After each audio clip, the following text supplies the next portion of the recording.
Très content de vous retrouver aujourd'hui pour vous parler de la santé. La santé, l'actualité reste dominée par la journée mondiale de la contraception. C'est quoi cette journée? Pourquoi utiliser cette thématique de la contraception?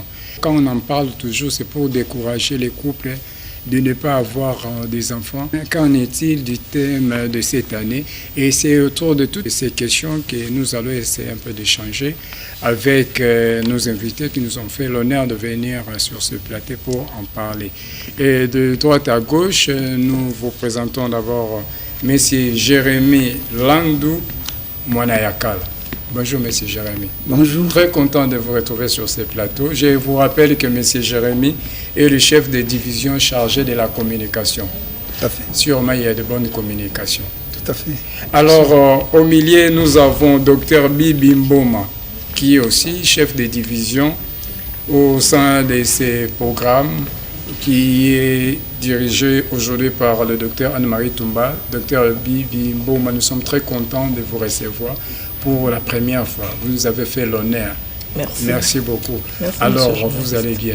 Merci. Très bien, sûrement vous avez à nous dire. Oui, bien sûr. Et enfin, nous avons Madame Marianne Lusinga. Elle fait partie de SCOSAF, qui n'est que la Société congolaise de la pratique sage-femme. On en parle ces derniers temps, trop, madame. Si. Je suis très content de vous retrouver sur ces plateaux. Merci. Ensemble avec mes invités, nous allons essayer un peu d'en parler sur la thématique de la contraception. Alors, je commence par Dr Bibi Mboma. Docteur, pouvez-vous nous dire la mission du Programme national de santé de la reproduction dans le système de santé en République démocratique du Congo? Merci, monsieur le journaliste.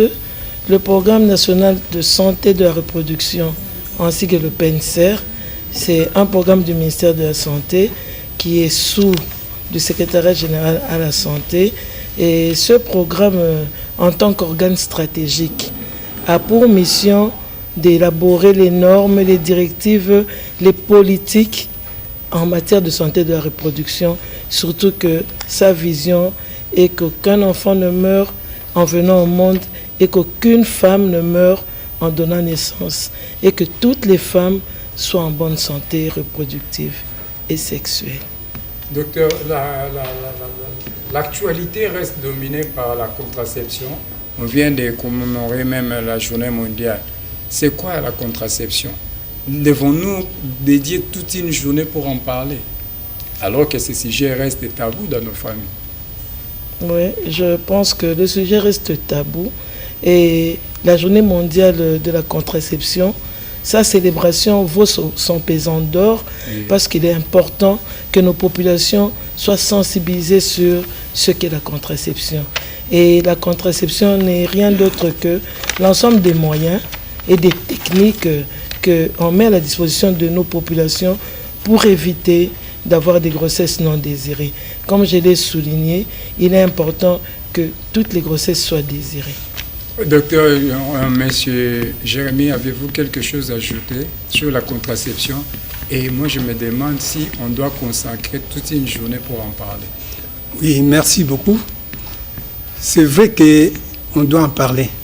Parce que d'abord, par rapport à la contraception, tout est parti d'un constat. Le constat était que 80 millions dans le monde de femmes mouraient et arrivaient à obtenir des grossesses non désirées. 80 millions. Et sur les 80 millions, parmi les 80 millions, il y a un quart de 20 millions qui est arrivé à terminer leur grossesse avec des avortements. Et de ces un quart, il y a maintenant 70 000 décès de femmes. Et cela est déplorable normalement, quel que soit pour le monde ou encore pour le pays, notre pays, la RDC. C'est comme ça que nous sommes tenus à informer les femmes, à informer aussi les hommes pour qu'ils puissent avoir les informations nécessaires, qu'il y a aussi des moyens pour que l'on puisse arriver à espacer les naissances ou encore à éviter les grossesses non désirées. Et ce moyen, sont des méthodes contraceptives. Alors, en termes de prévalence, docteur Bibi Mboma, en termes de prévalence contraceptive, en République démocratique du Congo. Vous avez des données, vous avez quelque chose à nous dire? Oui, bien sûr, nous avons les données. Notre pays est parti vraiment de très loin et nous avons commencé avec, autour de 2013 avec des prévalences de 8% et aujourd'hui nous sommes autour de 18%. Donc le pays a beaucoup travaillé pour que cette prévalence contraceptive Ça vous interrompt, de augmente. 8 à 18, c'était comment quand c'était 8 et 18, c'est quoi sur le terrain pour aider à nos téléspectateurs d'avoir une idée là-dessus? Merci beaucoup. Comme j'étais en train de le dire, le pays a mis en œuvre beaucoup de stratégies.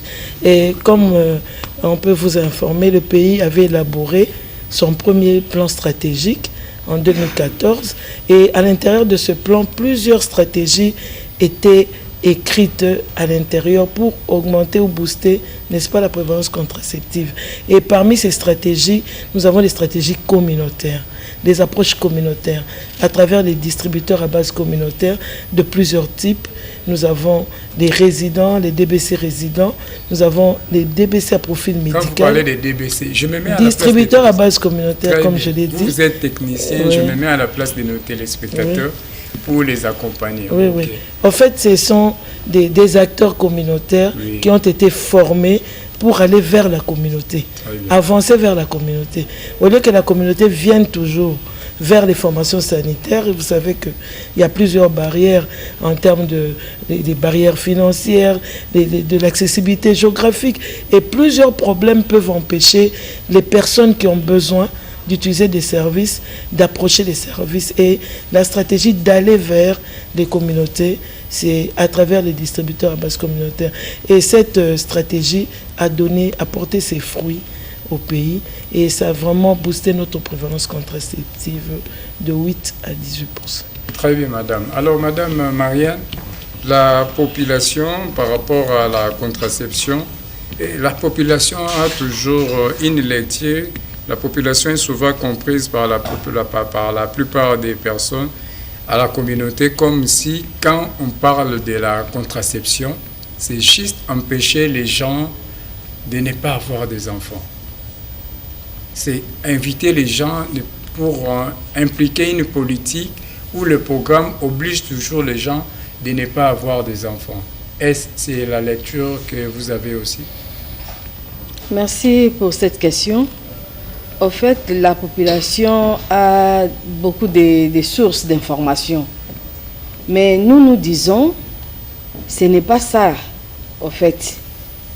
Nous disons que la contraception, comme a dit Dr Bibi Mboma, c'est l'ensemble des moyens que nous utilisons pour enfin provoquer l'infertilité, en fait, au moyen des méthodes contraceptives. Nous disons que chaque couple ou chaque femme a droit à la contraception. Alors, c'est lui-même qui dira que moi, dans ma vie, j'aurai autant d'enfants. S'il dit, je vais avoir 3 enfants, c'est moi, 2, tant pis pour nous, mais nous donnons l'information à la base qu'il faut avoir les enfants au moment voulu. Il faut respecter l'espace génésique qui est de 2 ans au moins pour que les couples soient harmonieux dans leur vie. Parce que avoir des enfants comme si on est en train de courir, ça ne vaut pas la peine. L'essentiel est qu'on ait les enfants au nombre voulu, au moment voulu, pour que ces enfants grandissent dans de bonnes conditions. Alors nous, dans la pratique sage-femme, nous avons un grand rôle à jouer dans la communauté. Nous sensibilisons la communauté par rapport aux méthodes contraceptives, au moins dans notre programme 3 fois l'an. Donc nous prenons la période du 5 mai jusqu'au 30, parce que là, c'est le mois de la sage-femme. Nous célébrons notre journée internationale le 5 mai de chaque année et nous faisons des campagnes gratuites de l'offre de services de planification familiale où les femmes doivent utiliser les méthodes contraceptives. Alors, nous profitons aussi de la journée de la contraception, célébrée chaque 26 septembre, et aussi la journée de la population. Donc, en fait, c'est 3 fois que nous faisons souvent les campagnes gratuites, nous allons vers la communauté pour leur expliquer l'importance de la contraception. Ok, merci. Coup de chapeau pour les sages-femmes parce que vous venez encore appuyer les programmes, c'est vraiment de l'innovation. Alors, docteur, la contraception, une option pour le développement. Quel est le lien entre le développement et la contraception? Merci, monsieur le journaliste. La contraception a un lien vraiment étroit avec le développement. Comme vient de dire ma collègue à côté, il n'y a pas de développement quand il y a trop de populations inactives. Vous savez très bien que pour qu'il y ait développement, les populations doivent être en activité. Ils doivent être en âge d'activité, ils doivent être capables de produire. Si nous avons une population trop jeune avec des petits-enfants qui ne sont pas capables de produire un travail quelconque, vous voyez que le pays ne va pas se développer d'une part. Donc il faut qu'il y ait des populations en âge de produire pour qu'un pays se développe. Également aussi, quand la femme est tout le temps grosse, elle est tout le temps enceinte, elle doit tout le temps aller accoucher, c'est un manque à gagner pour son entreprise, là où elle travaille. Elle aura tout le temps des congés et ça va constituer vraiment des difficultés pour la production, n'est-ce pas, au niveau de son emploi. Il y aura tout le temps des collègues qui seront surchargés pour aller remplacer la femme qui va tout le temps à la maternité, et ces collègues surchargés ne seront plus rendre des bons résultats à l'entreprise. Et même pour les femmes paysannes, les femmes paysannes qui travaillent dans l'agriculture, quand elle est tout le temps enceinte, elle n'a pas la force, n'est-ce pas, d'aller faire son champ et de produire, d'une part. Et aussi, quand on a une population, une forte densité de la population, vous savez très bien que on va utiliser tous les bois de nos forêts. Tout le temps, nous allons couper nos arbres pour faire de la braise, du charbon, pour que les gens utilisent. Et ce déboisement-là, ça appauvrit, n'est-ce pas? Et ça crée aussi des troubles climatiques. Donc, vraiment, une surpopulation, c'est un problème, un grand problème, un pion majeur, n'est-ce pas, du sous-développement. Et nous avons vraiment besoin de la contraception. Si tout le monde peut prendre conscience sur le nombre d'enfants qu'il faut et les rendre productifs, notre pays va se développer. C'est ça notre thème, la contraception, une option pour le développement. Merci madame. Nous allons revenir par rapport à ces thèmes. Monsieur Jérémy aussi va donner sa propre lecture par rapport à ces thèmes. Mais nous tenons à rappeler à nos téléspectateurs que les images que vous êtes en train de voir, nous étions sur le terrain, nous avons vu au programme comment ils travaillent par rapport pour organiser cette journée. Et après quelques temps, vous allez voir aussi la célébration de cette journée qui a eu lieu à l'hôtel Béatrice. Alors, monsieur Jérémy, la contraception, une option pour le développement. Comment vous liez les deux à la fois? D'une part, nous avons la contraception et puis le développement. Merci. Votre lecture. D'abord, la contraception, c'est une option pour le développement. Nous avons au départ le problème de l'indice de fécondité dans notre pays qui est de 6. Donc, pour dire qu'il y a 6 enfants par couple. Et cet indice de fécondité fait que si l'on doit laisser les gens continuer la procréation de cette façon-là, il y aura, sans trop tarder, une expansion démographique au niveau de notre pays. Et cette expansion fera qu'il faut toujours se dire que s'il y a expansion démographique, il y a aussi des problèmes que cela engendre, notamment le problème qui est lié aux besoins des enfants qui vont naître. Il y a des besoins. Il y a des besoins pour leur éducation, il y a des besoins pour leur santé, il y a des besoins pour leurs loisirs, il y a des besoins et même pour qu'ils puissent être encadrés. Et tous ces besoins-là, il faut que les gens aient des moyens. S'il y a la contraception, et il y a l'utilisation de méthodes contraceptives, les gens vont faire de sorte qu'il n'y ait pas expansion démographique et que les gens vont commencer maintenant à gérer même la reproduction au sein des foyers d'abord, au sein des familles et au sein du pays, de sorte que tous les besoins soient pris en compte dans leur programmation. C'est-à-dire avoir un enfant désiré pour qui il faut pourvoir. Bien le prendre en charge. Oui. Ok, c'est oui, ça. monsieur le journaliste, un petit commentaire à ce propos.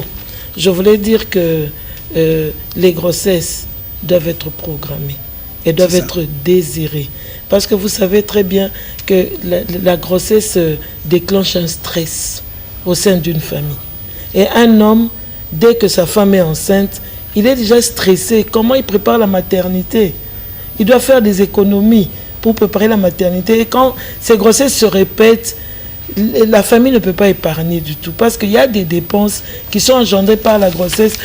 Tous les problèmes qu'entraîne la grossesse jusqu'à l'accouchement. Et quand il y a trop de grossesse, la famille, l'homme ne s'est pas épargné, il est stressé et il n'y a pas de développement du tout. Il n'y a pas d'harmonie dans le couple. Et quand tu as trop d'enfants, tu ne sais pas bien les nourrir du tout. Ceux qui pouvaient manger 1, 2 enfants, ils les mangent à 6, 7, 10. Tu vois qu'il y aura aussi un problème de malnutrition qui guette. Et il est important que la contraception soit placée, n'est-ce pas, au centre. Le programme ne veut plus attendre et parler des accidents pour les grossesses. Non, pas d'accident. Vous savez que même sur le plan psychologique, un enfant qui apprend qu'il est né par accident, il est déjà traumatisé. Ce n'est pas un enfant qui a été voulu. L'enfant doit être voulu. Et il doit être bien préparé à venir au monde. Alors, Madame Marianne, quelles sont les méthodes contraceptives que nous utilisons en République démocratique du Congo? Bon, en République démocratique du Congo, en suivant les politiques de notre pays, nous avons les méthodes que nous appelons les méthodes modernes et les méthodes naturelles. Par rapport aux méthodes naturelles, nous avons ce que nous appelons les méthodes d'allaitement, la maman. Nous avons les colliers du cycle. Donc nous utilisons les colliers combinés avec les calendriers. Nous avons la méthode d'observance des glaires cervicales. Et dans les modernes, nous avons les bivables, là où nous parlons des pilules, les méthodes bivables. Nous avons les injectables, là on fait allusion au dépôt Provera ou Sana Presse. Et nous avons aussi Noristérat. Et nous avons aussi les implantables. Là, nous faisons allusion aux implants. Et souvent, ce que nous utilisons pour le moment dans le programme, ce sont les Jadel et Implano NXT. Et les Vauplans aussi. Et nous avons aussi les dispositifs intra-itérés. Ok, alors parmi ces méthodes, qu'est-ce que nos mamans utilisent souvent ici en République démocratique du Congo? Les tours, Docteur Bibi. Merci beaucoup. Les méthodes, on vient de les citer, il y en a beaucoup. Nous parlons même de l'éventail des méthodes. Parce que pour avoir un programme de planification familiale, il faut avoir beaucoup de méthodes, n'est-ce pas, pour que la femme puisse faire un choix. Nous n'avons pas à dicter à une femme par rapport à la ses méthode, besoins, par rapport à son choix, la méthode qui convient le mieux à la femme elle-même. On présente toutes les méthodes à la femme. C'est elle qui porte un choix sur une méthode qui lui convient le mieux. Donc il faut parler d'un choix. Parler de méthodes traditionnelles, on en parle. J'en parle. Okay. Il faut parler d'un choix éclairé. La femme doit être devant un choix éclairé et elle a besoin de beaucoup d'informations. De toutes les informations. C'est ça le problème. Sur toutes les méthodes. Les effets secondaires, les avantages, les désavantages, les modes d'action de la méthode pour qu'elle puisse porter un choix sur une méthode donnée. Et quand la femme est bien informée, elle adhère vraiment à la méthode, elle s'en approprie et elle garde sa méthode. Mais quand elle n'a pas toute l'information, quand elle se retrouve devant un effet secondaire quelconque, elle est prête à abandonner la méthode. C'est là même la cause de toutes les rumeurs, n'est-ce pas, qui circulent. Et comme a parlé ma collègue ici, elle vient de parler des méthodes traditionnelles, n'est-ce pas, et des méthodes modernes. parmi les méthodes traditionnelles, on en connaît. Tout le monde en passe, ça dépend. Il y a des femmes qui utilisent des ficelles qu'elles portent à la hanche comme méthode traditionnelle. Et ça dépend d'une culture à une autre. Il y en a plusieurs. Il y en a qui utilisent comment dire, comment on appelle, amulette ou amulette. Il y a des petits trucs là que les femmes utilisent. Ça dépend d'une culture à une autre. Quand vous circulez le pays, vous allez trouver chaque culture avec un type de méthode traditionnelle. Les méthodes modernes, on en a parlé, il y en a les naturelles et il y a les artificielles.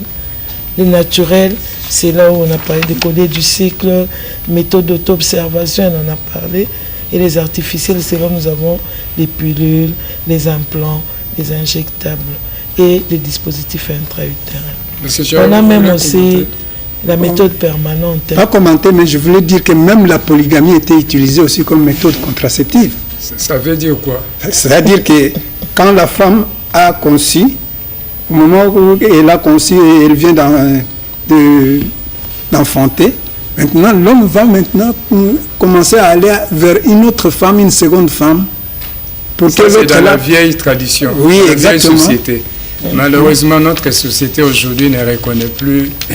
Ok, merci, c'est une bonne information. La séparation des couples. Donc, ça fait partie de la contraception. Oui. Alors, c'est que j'ai compris. Traditionnel. Ok, c'est que j'ai compris et j'ai aimé. Cela favorise également l'expansion démographique. Parce qu'en quittant cette femme-là, là où il va aussi, il va engrosser une autre femme. Ça, c'est une thématique qui exige vraiment plusieurs émissions oui. Avec des sujets précis. Mais j'ai aimé ce que le docteur Bibi Mboma a dit.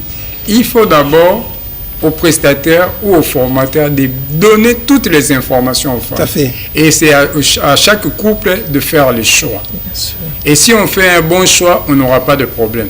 C'est souvent quand on n'a pas une bonne information, c'est pourquoi beaucoup commencent à critiquer les méthodes. Alors que les méthodes sont bien planifiées pour nous aider. Alors, docteur Bibi, oui, madame, vous avez... Je voulais ajouter un mot sur ça. Nous, prestataires, nous disons qu'il faut faire un bon counseling. Quand on a fait un bon counseling, on a expliqué la méthode que la personne a choisie. Donc, tout va bien se passer.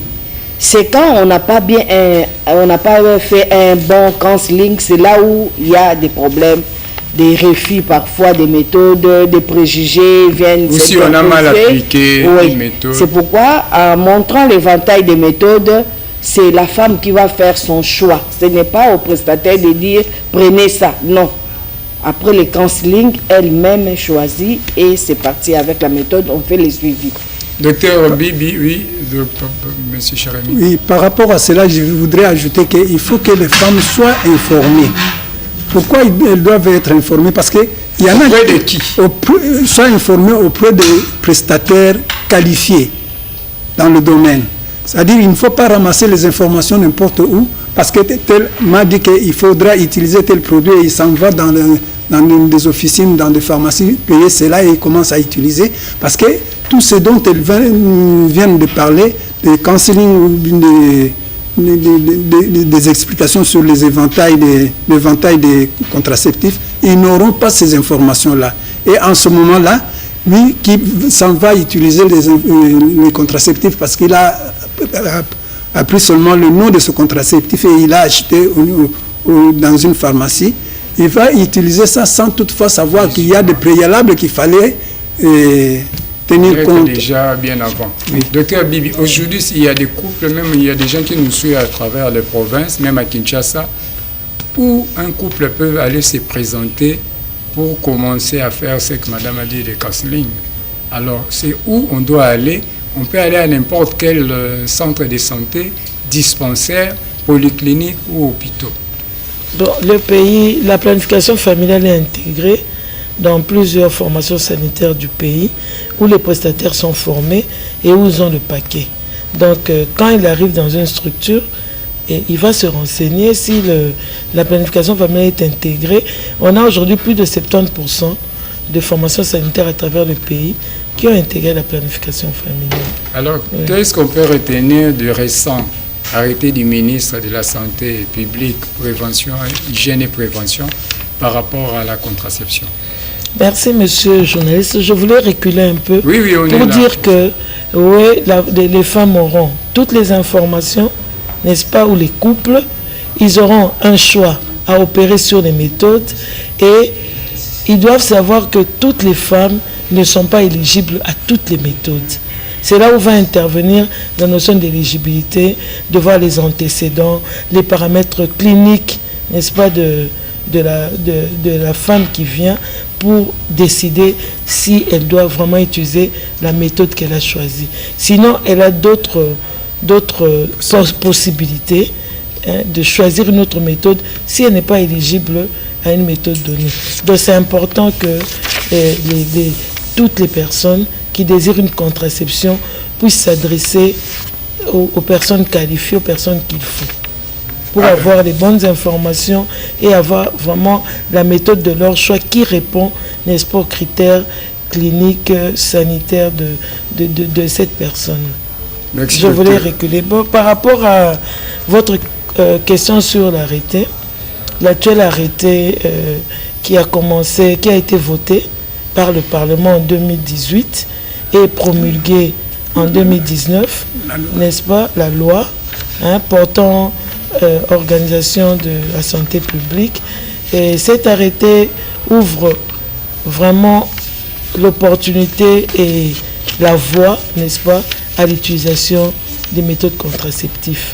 Parce que je voudrais rappeler ici que notre pays qui a été colonisé par la Belgique avait hérité la loi de 1920 de la Belgique qui interdisait vraiment l'usage des méthodes contraceptives, la vente, le marketing, même l'administration des méthodes. Notre pays avait hérité de cette loi de 1920 et le code pénal de notre pays de 1967 avait pris cet article-là. En son article 448, interdisait, comme la loi de 1920, l'utilisation des méthodes contraceptives, la vente et même le marketing. Et cette loi vient résoudre ce problème parce que vous savez qu'une loi ne peut être remplacée que par une autre loi. Et cette loi vient remplacer la loi de 1920 que notre pays avait pris en 1967, n'est-ce pas, qui permet aujourd'hui l'utilisation des méthodes contraceptives. Mais il faut rappeler aussi que en son temps, notre président Mobutu avait aussi ouvert déjà la voie à la contraception en 1972, quand il a pris un discours à la population. Et dans cette adresse, il a donné des options favorables à la parenté responsable et naissance désirable. Donc c'était vraiment déjà la voie qui était lancée, qui vient d'être concrétisée avec la loi votée au Parlement en 2018, qui est promulguée aujourd'hui. C'est depuis 2019 qu'on a commencé à utiliser cette loi. Oui, mais c'est Jérémy, vous pouvez ajouter. Oui, je voulais dire justement que l'arrêté, c'est justement pour que l'on puisse mettre en œuvre l'application de la loi qui a été votée en 2018. C'est ça. Ok, on comprend que le programme a vraiment un énorme travail à faire pour aider la population. Et surtout, on ne peut pas parler du développement de ces pays si on n'arrive pas à maîtriser bien la population et qu'on puisse avoir des naissances désirables. Alors, est-ce que vous travaillez avec des partenaires? Vous avez déjà des partenaires qui vous appuient, qui vous accompagnent? Parce que c'est le programme, je ne pense pas que vous avez de financement du ministère.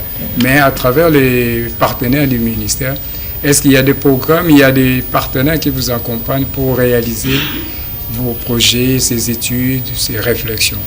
Merci beaucoup. Nous sommes du ministère de la Santé et nous sommes fortement appuyés par le ministère de la Santé à travers la formation, à travers même les ressources humaines que nous sommes. C'est le ministère de la Santé. Et aussi le pays aujourd'hui s'est engagé fortement à l'achat de contraceptifs. Notre gouvernement, le ministère de la Santé, aujourd'hui achète vraiment les contraceptifs pour mettre à la disposition de nos populations, pour un grand montant en termes de millions de dollars, nous achetons des contraceptifs C'est à déjà une travers le bonne ministère chose. de la Santé. C'est vraiment une très bonne chose, une grande contribution, un engagement du gouvernement congolais. Et les partenaires techniques et financiers ne nous laissent pas, ils sont là avec nous. Et nous avons beaucoup de partenaires qui interviennent dans le domaine de la planification familiale. Si nous avons obtenu la loi, aujourd'hui, c'est grâce aussi à nos partenaires techniques et financiers. Notre partenaire Tulan International a beaucoup travaillé avec le programme pour obtenir cette loi. Et si aussi aujourd'hui nous sensibilisons à travers les médias, nous échangeons sur la contraception, c'est grâce aussi à l'appui de notre partenaire Meristop International qui a rendu possible cette émission. Et nous avons beaucoup de partenaires DKT. On ne peut pas les citer, nous avons plein de partenaires UNFPA et vraiment nous avons beaucoup de partenaires qui interviennent dans la planification familiale. Ok, nous tenons aussi à remercier messieurs Dieu merci, avec qui nous avons eu à préparer ensemble aussi cette émission. Coup de chapeau à tous les partenaires, mais nous allons conclure cette émission, monsieur Jérémy, juste en 2 mots pour que nous puissions conclure cette émission. Oui. En conclusion, nous demandons à la population, nous faisons voir d'abord à la population qu'il existe des méthodes contraceptives pour pouvoir éviter des grossesses non désirées. Et que ces méthodes, ils ne pourront les trouver que dans des structures de santé. C'est là où ils doivent aller. Et les hommes comme les femmes doivent suivre aussi les messages qui leur sont apportés par le DBC ainsi que par le RECO sur terrain, qui leur parlent aussi de certaines méthodes comme de certaines méthodes, des risques qu'il y a aussi d'avoir des rapports sexuels non protégés, qui leur parlent également de IST, donc des infections sexuellement transmissibles. Il y a également le problème de besoins des enfants et dans tout cela, il faut nécessairement faire recours à la contraception pour éviter des grossesses non désirées. Merci Madame Myriam. Merci. Pour conclure, moi je dirais que toute femme a droit à la santé reproductive. D'ailleurs, là, c'est dit dans le protocole de Maputo, dans son article 14, où la femme a droit à la santé reproductive. Donc, la femme, de par sa santé, elle est responsable de sa santé, elle doit aussi se décider pour la contraception. Bien que ces derniers temps, on implique même les hommes, parce que c'est la santé de la femme qui est mise en danger s'il y a des grossesses trop multiples, trop rapprochées, trop précoces. Alors là, la femme, sa santé ne sera pas trop tardive même, sa santé ne sera pas bonne pour le développement du pays. Alors, cette contraception, c'est une stratégie que nous utilisons pour la lutte contre la mortalité maternelle et néonatale. Alors, nous encourageons les femmes congolaises d'avoir des enfants au moment voulu et au nombre voulu. Et le papa aussi. Et le papa aussi, dans le couple congolais. Merci beaucoup. Merci. Alors, docteur Bibi Mboma, nous allons conclure avec vous. Merci, monsieur le journaliste. En tant que Programme national santé de la reproduction, bras technique du ministère de la Santé, nous voulons continuer à manifester notre engagement dans l'élaboration des politiques et des documents du prestataire. Qu'est-ce qu'on peut utiliser sur terrain pour que notre santé sexuelle et reproductive aille de l'avant? Nous voulons aussi continuer à encourager nos partenaires à venir accompagner le ministère de la Santé dans l'atteinte des résultats, surtout du dividende démographique et de la bonne santé de toutes nos populations. Et vraiment, nous sommes là pour que cette contraception dont nous parlons aujourd'hui soit à la portée de toutes nos communautés, même vraiment dans le fin fond de la RDC. Nous voulons que chaque individu, chaque femme, chaque personne désireuse d'une méthode contraceptive puisse en disposer. Voilà, nous sommes arrivés à la fin de cette émission. Un grand merci à nos invités. Et nous pensons le message est passé. Nous pouvons nous résumer cette émission pour dire qu'il est souhaitable que nous ne puissions pas avoir des enfants Nous voulons avoir des enfants au moment voulu et chaque couple fasse le choix de sa propre méthode pour avoir des enfants au moment voulu. Voilà le grand message que nous pouvons retenir aujourd'hui. Et surtout, on a insisté, on ne peut jamais parler du développement sans la contraception. Merci à nos invités dans l'espoir de vous retrouver prochainement pour en parler aussi. Et nous reviendrons aussi pour continuer d'autres sujets. Merci à vous également, monsieur le journaliste. Merci et à la prochaine.